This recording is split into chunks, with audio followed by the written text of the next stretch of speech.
Whoa, this is crazy. I'm actually making a video. I know it's been a few weeks, but wow, I did not expect anyone to see the bird game video. I mean, oh my god, so I have a lot of old random projects on GameMaker, and some of them are very just random, incomplete, chaotic stuff. So I thought it would be interesting to like look through that. Oh my god, so many things here. Let's just go top to bottom, I suppose. Now with this first thing, I do have a strong feeling it's going to be literally a blank GameMaker project with nothing whatsoever. Okay, wait, that's something. So there's an object in the sprite folder with a sprite of this, and it's what it does is nothing. And there's a script here which is never run that shows a debug message. Wow. What a great game. No, this one is actually quite something. I didn't make this too long ago. It was in the last like a year or so, so it's fresh in the mind. This project is like, basically, I found this video that is like, it's like there's like a thing where somebody made some, like a 3D engine using only trigonometry stuff, not any like linear algebra stuff you usually have to mess with. And I got it to work in Scratch, the children's block coding language, but I messed up something when porting it to GameMaker, and the gray things are meant to be the shadows of the red things. Like if it was just the red things, you're like, oh yeah, that looks 3D, but then the gray things are supposed to be shadows, and I think this isn't how shadows work, so I kind of just gave up. Also, I've never actually finished making Tetris before, so I don't know why I was going to try and make it in 3D first. Adobe 2.0. Wait, there's actually an exported version in here? Oh my god, yeah, so this, I think I just made this as a joke. I was like, who needs Photoshop? I've got circles that I can draw. There's no way to restart this. Great. But yeah, you can make some great art in that.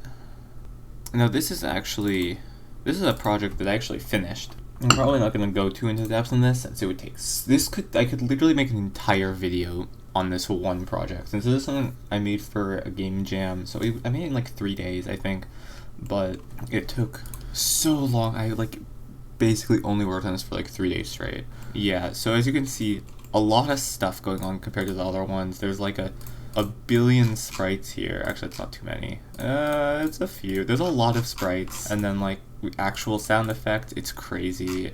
This game's on my itch, by the way, you know.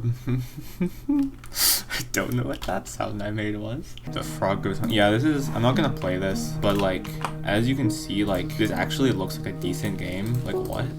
Huh? I didn't come here for good games. I came here for the chaotic stuff I gave up on. Box. This could also be anything. It has tile sets. Oh my god. I know what this is. Let's go. This is a game I made, I think, in 2020 for the GMTK Game Jam, and this was the first GameMaker game that I ever actually finished and exported. And as you can see, it's just, isn't this so good? I've got the black font on a dark gray background in the default font. It's beautiful. We've got this pixel art that doesn't look like pixel art, like, but anyway, I'm not here to play games, I'm here to look at my mistakes. Another project that I don't have any clue what it could be. Okay, we've got actual functions, so this seems like it's not, oh, this game! This was me actually, I was gonna try and create a like fusion of two of my old Scratch games, where, so essentially like this, it looks really weird, but if you think about it as like the direction the arrow on the player is facing, that's the gravity direction, and I can rotate it, so I like changed it so the gravity's over here now. And oh, that's some horrible slope collision. Wow, I just clipped through the wall. This one is really old. This I made like a long time ago, because I made this years before the pandemic, back when I probably had like 5 subscribers. I remember I made this game in Amsterdam, but yeah, I was like in Amsterdam for some reason, and the only thing I remember is that I made this game there. This game has some effort in it, from what I remember. There's like decent pixel art that was like based on Celeste. This one I remember I like worked on for like more than one time, so that's how you can tell it's good. Let's see. I mean, you can...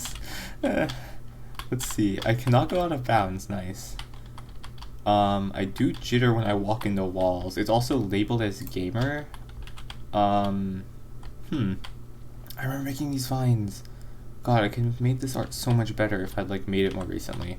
It's so like crazy. I mean, this is like, it's fine. It's just the background's really plain. Oh, I also remember there being a lot more levels. Yeah, let's play level 2.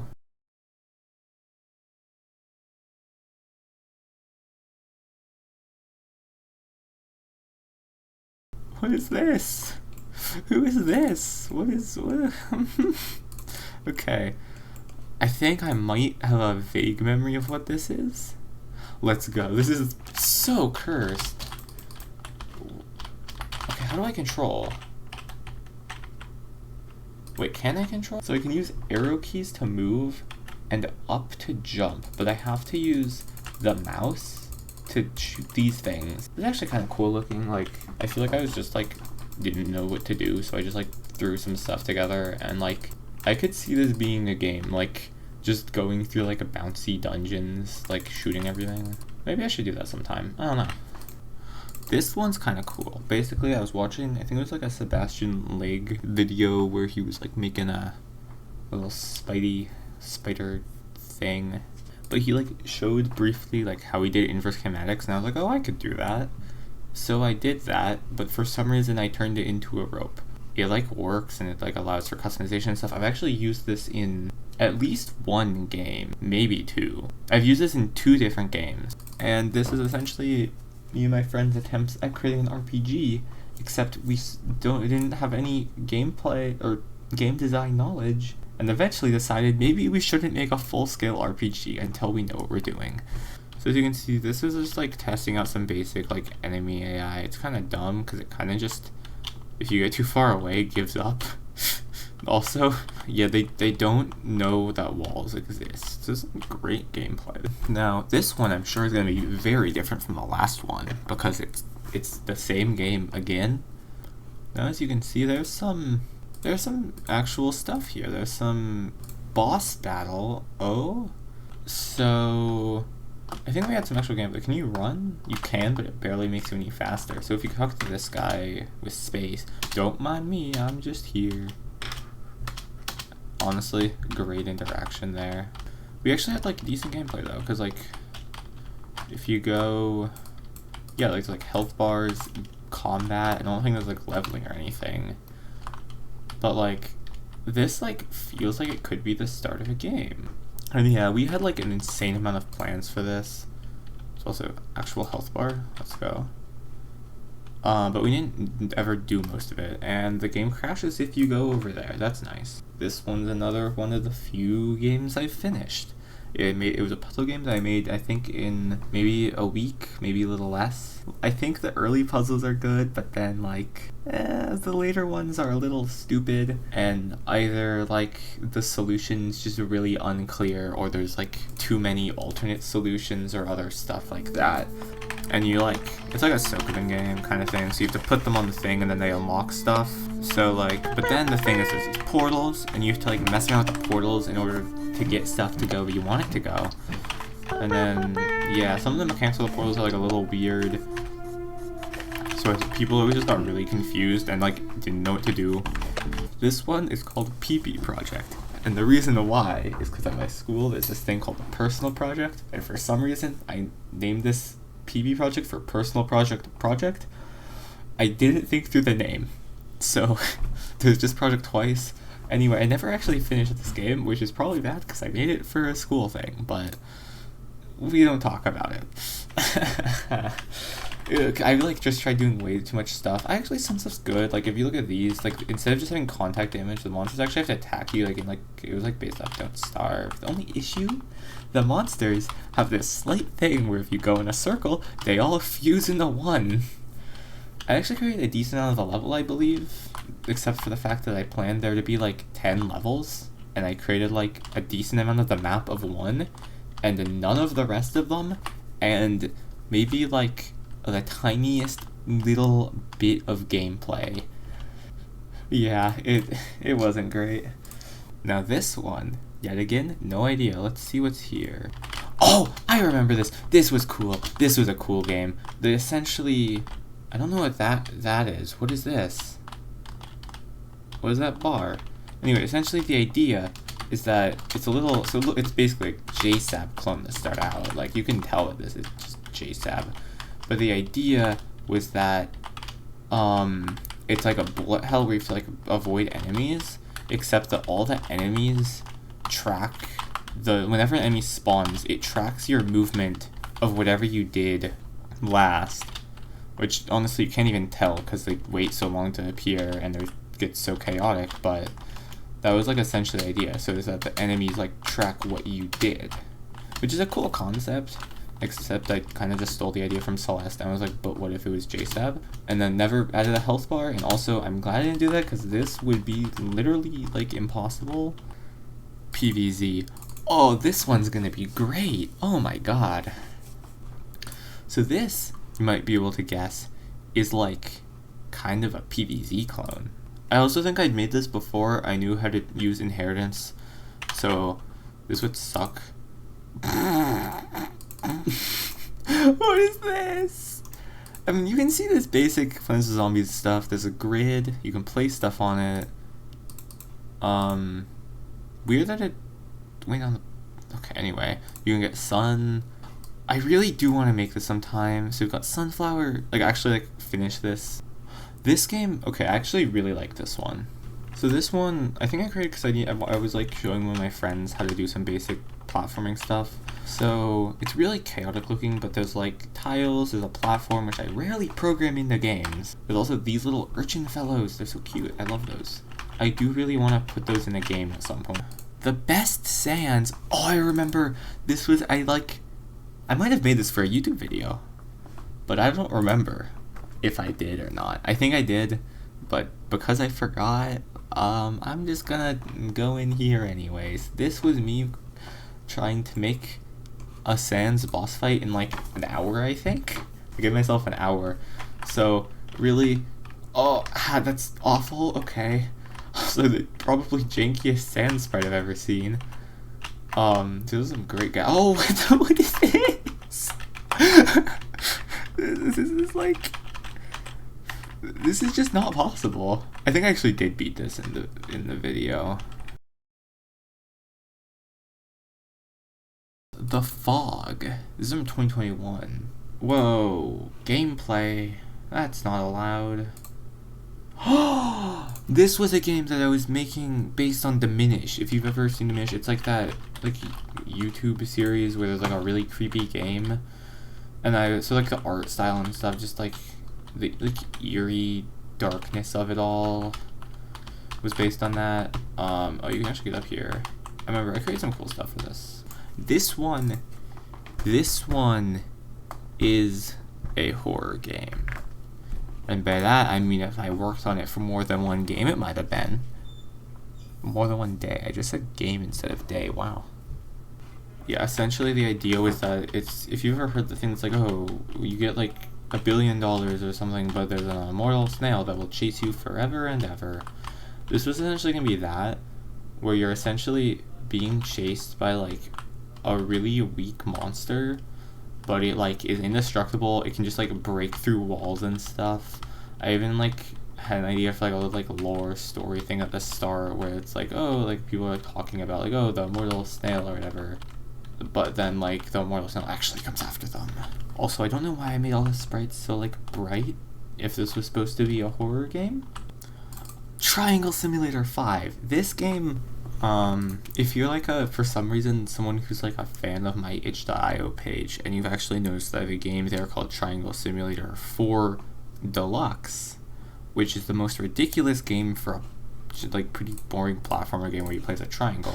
This game actually is older than it despite having a higher number, and is also a completely different genre. I was trying to create a tower defense game. As you can see, I actually have some stuff here. This is another game that I had enough plans for it that I do want to actually come back to it at some point.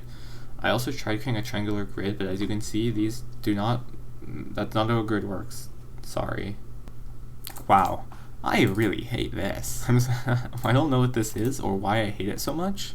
Let's see if there's anything in this one, or if I just hated nothing. Maybe I was in a really good mood, so I was like, you know what I really hate? Nothing. So I created an empty project. That's my excuse if this is empty. It's empty. Anyway, to finish off this video, but I've got in the GitHub folder all of the projects that I've actually either worked on multiple devices between or with other people. So these are gonna be at the very least a semi-complete game, since all of these I've worked on for multiple hours for them to warrant being me making a GitHub repository for it. This one is on my itch. That's a fact. This game is not finished though, despite being there. And the reason why is because I realized that the gameplay was incredibly flawed and not fun. But as you can see, actual animations, like, look at this. The idea for this game was that there's these predator plates that you have to step on. Also, by the way, it's like the Garfield font for some reason. And then use your fishing rod to like pull animals around, because you need them because they also count as stepping on a pressure plate. So this one needs 2. So you pull the animal on, and then there's 2 here. The issue with this game is that I made the animals jump around. So they'll sometimes just leave.